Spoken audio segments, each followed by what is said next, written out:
Another day and another video talking about Jordan Addison and where he might transfer to. Plus, an update on Arch Manning and Ohio State landing yet another top quarterback recruit. All that and more on today's episode of 4th and 10. 4 college football stories in just around 10 minutes. Now, let's go for it.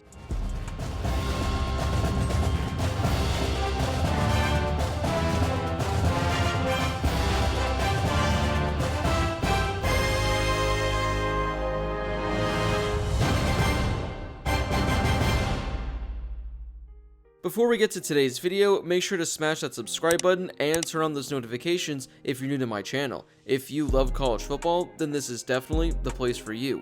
Also, if you could drop a like on this video, I would greatly appreciate it as well. It helps out with that YouTube algorithm and helps share the video with more college football fans. Plus, it only takes a second to do. According to Jordan Addison's latest Instagram story, it looks like he's currently in Texas, ready for his official visit with the Longhorns. He posted this photo from his hotel room, and it looks like he's eating some Raising Cane's. Now, based on my prior knowledge, it looks like he has the Caniac combo. Now, although the Caniac combo is definitely a solid deal at Cane's, he messed up by not swapping the coleslaw for an extra piece of toast. For those of you that have ever had Raising Cane's, you know that their toast is the greatest out there, so by not swapping it with the coleslaw, that's already one major L Jordan Addison has taken this week. But enough of Raising Cane's talk, let's talk about him having an official visit with Texas. Jordan Addison is currently the biggest name in the transfer portal, and it looks like he's going to be visiting multiple schools over the next week or so. Now, personally, I think he's already decided that he's going to USC, but he just wants to take a couple of these visits to make it look like he still hasn't really made his decision yet. But I will say, I do think Texas is certainly a team to keep an eye on if Jordan Addison actually doesn't end up at USC. This offseason, Texas hired Brendan Marion to be their new wide receivers coach and passing game coordinator. Now, this is definitely something that's noteworthy because Marion was previously the wide receivers coach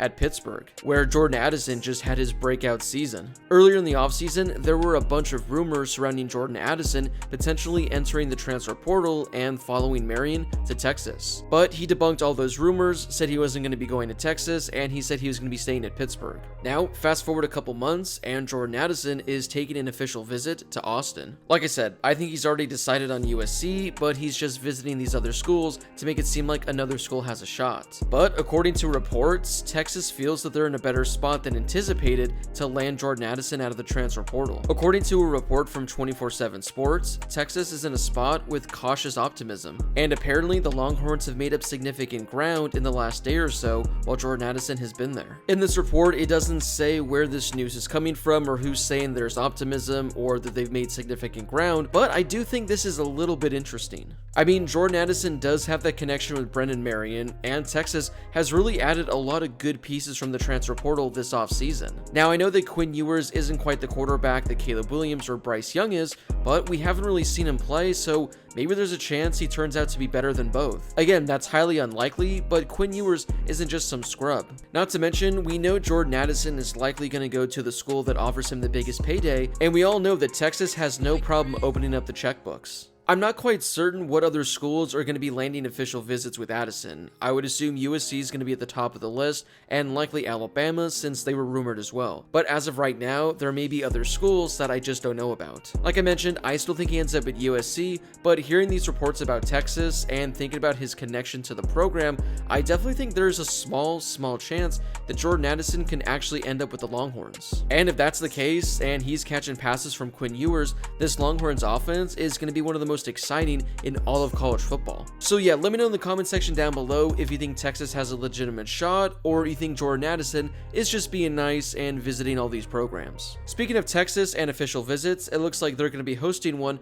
for the 2023 #1 overall prospect, Arch Manning. According to 24/7 Sports, Alabama, Georgia, and Texas are locks to host official visits for Arch Manning sometime this summer. According to some reports, Florida and LSU are also some programs to look out for as well. Here's what Mike Roach of Horns 24/7 had to say about Arch Manning and his latest recruiting process. Yeah, it sounds like the family is kind of ramping up for officials during that month. I think that when you look at the calendar, there's about 4 weekends where you can take trips.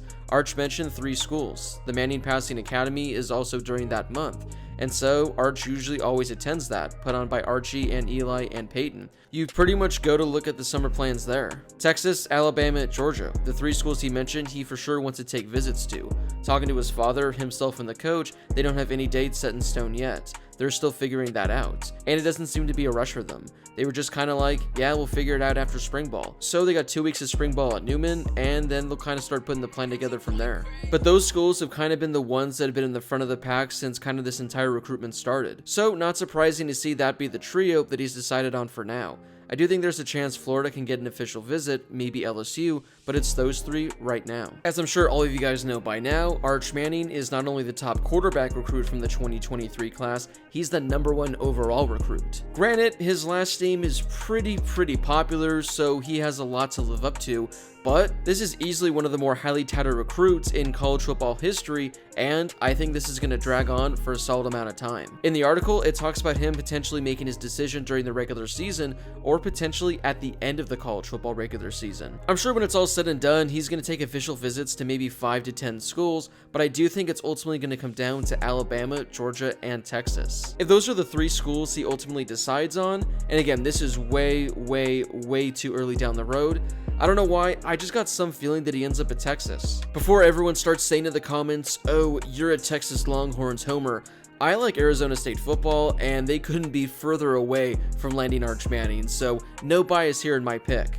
Again, this is just a gut feeling. I feel like he ends up at Texas, but then again, I could be totally wrong. This ends up on freezing old takes, and he ends up at Alabama or Georgia. Either way, this summer in regards to his recruiting process is going to be nuts, and I'm sure there's going to be hundreds of rumors coming out about him potentially landing at some school. Moving on to a school that's not currently involved in the Arch Manning sweepstakes, but they just landed a top quarterback recruit of their own. Ohio State got a commitment from one of the top 2024 prospects and the #1 overall quarterback recruit in the 2024 class, Dylan Raiola. Again, there aren't official rankings yet for 2024, but many outlets and many people consider Raiola to be the top quarterback of that entire class. He had offers from all the top programs in the country, including his father's alma mater of Nebraska. He's the son of former Detroit Lions offensive lineman Dominic Raiola. Now, Dylan had offers from all the top programs, including Alabama, Georgia, Texas, USC, Notre Dame, and Oregon, and his father's alma mater, Nebraska.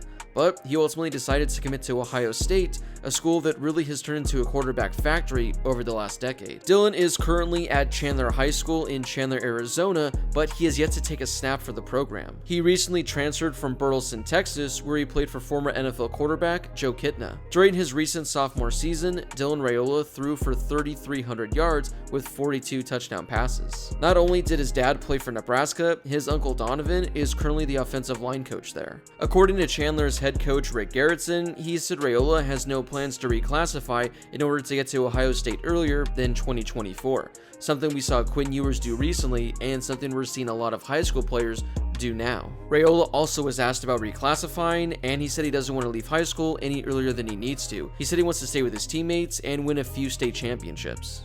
Garrettson said that Raiola committed to Ohio State because of their string of successful quarterbacks over recent years. Ryan Day has had a lot of success with his recent quarterbacks, having success with the program and going to the NFL. But man, if he ends up panning out, that's just going to be another name on the list for all the Ohio State quarterbacks that have been successful over the last 10 to 15 years. We'll wrap up this video with Mike Norvell saying that there's been attempted tampering with some of his players at Florida State. As you guys know, tampering has become one of the biggest issues in college football this offseason, most notably with Jordan Addison reportedly getting some under-the-table tampering from USC. During an appearance on ACC's Packer and Durham show on Tuesday, Mike Norvell said that there's been tampering going on with a number of his Florida State players. We had conversations. There were a couple guys on our team that have had people from the outside talking. They were not in the portal, but they're trying to make decisions on certain things for their future. That's what's unfortunate, but grateful for the guys we have and the team that we're going to be able to move forward with. But for college athletics, we want to be together moving forward. There are things going in college athletics that definitely have to be changed. It's unfortunate when you hear and see and experience things of outside entities being involved in that part of the game, because that's not college athletics. That's not what it's supposed to be. It's unfortunate that some of these young men are being put in those situations to even have to be able to make those decisions. So this is something that I've talked about recently in my Jordan Addison videos. I'm all for players entering the transfer portal and going to different programs, whether that's to have a better shot at reaching the NFL, to have more playing time, or to potentially make more money.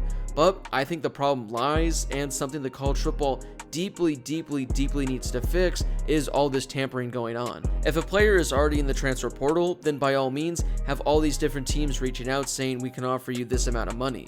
But if a player is currently at their program and has no intention of entering the transfer portal, and all of a sudden you have all these different teams coming in and saying, yeah, if you're able to transfer, we can promise you this or that, I just think that's a major red flag, and I think that's something that college football deeply needs to address. Because as we've seen over the last week, this isn't just a Jordan Addison problem. This is something that's going on in all of college football. It's just that Jordan Addison currently is the biggest name that's dealt with this. So it's interesting hearing Mike Norvell open up and talk about this, that it's going on with his program. And I personally wouldn't be surprised if other coaches in the coming weeks or months open up and say a lot of players on their team had tampering going on as well. So hopefully this is something college football can work on, and hopefully it's something they can fix, or else again, college football is going to be going down a dark road and things can get really ugly in the upcoming off seasons. So what are your thoughts on all the topics I discussed today? Do you think Jordan Addison is going to end up committing to Texas, or do you think he's going to go to a different program?